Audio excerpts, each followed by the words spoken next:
The 4-goal thriller between Newcastle United and Chelsea proved why this could leave your team completely exposed. And we're going to look at how Chelsea were pressed in the first half and how Newcastle United completely avoided being pressed by Chelsea and what actually happened in the second half that brought Chelsea back into the game. And the changes that Eddie Howe tried to make to salvage the game, but the misses just made it impossible. Hello and welcome to the Pressing Trap. This is where we analyze football matches, so please do make sure to subscribe to the channel for more content like this. Let's jump straight to how Chelsea were pressed. So you will see that Thiaw and Shaw were stepping up to make sure that Palmer and João Pedro were not able to play.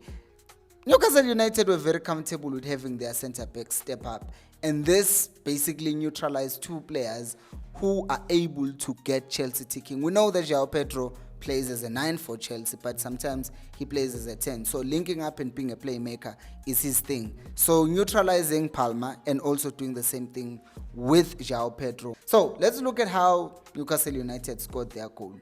You will see the same pattern of play here because all across the pitch, everyone is man-to-man marking. And this was to essentially stop Chelsea from playing. And what this ended up doing, it forced Chelsea to go long, but then Thiaw would be there to intercept the ball. And then 2 touches later, Chelsea commit a foul. As the foul was committed, you'll also see that when the set piece was taken, the target was Walter Mada. So this is very important because this is not just a thing that happened when Newcastle had the ball. I know it sounds weird, pass the ball to your striker, duh. But they were doing this a lot. Like, they were not trying to combine and do fancy things. No, it was always, how quick can we get the ball to Voltemada? And they were getting it to him and he was doing the things. If you look at the first goal, it's the same thing because once again, all across the pitch, everyone is man-to-man. And in this case, Gordon wins the ball from Fofana, the man that he was assigned to. And then few touches later, the ball is played into the box and then Voltemada scores. And then now Newcastle United were 1-0 up. If we look at how they were attacking, well, they did try to play out from the back in some cases, but it seemed more like they were trying to test and see if it works. And for the most part, it just didn't work. So for the most part, Ramsdale would just go long. And again, who's their target man? Voltemada. And Voltemada will then win the first ball against Chalobah and Fofana. And his teammates will play second balls off of him.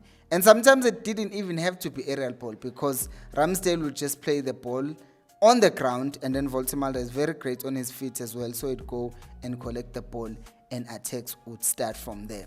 But this is not where most of their chances came from. They came from them pressing Chelsea and trying to attack from there. Then there was the second half because now if you look at the second half, the score is 2-0 and instead of Newcastle United going for the kill, you start seeing things like this. You see how much space Moises Caicedo has, and the man who was assigned to him, Sandro Tonali, is so far away from him. But this is not only Caicedo was free, because Caicedo turns around, he passes the ball to Reece James. Look at how far Bruno Guimaraes is from the man that he was man-marking in the first half. Yes, there is that element of, oh no, James does this thing of dropping into the back line and, you know, being part of a back three. But even when he did that in the first half, Bruno was there pressing him. But in the second half, somehow, he's now free and is now able to just pick a pass freely. And as it does this, you can see that Shah and Thiaw are staying in their line. No one is stepping up. They're just staying and holding the shape. And in them holding the shape, that means now someone has to decide, hey, this is the man that Thiaw was following. This is Palmer. So now what's happening is that initially, as we already talked about this, Gusto was marked by Rams in the first half. But if you look in this specific clip, you will see that Gusto is now free.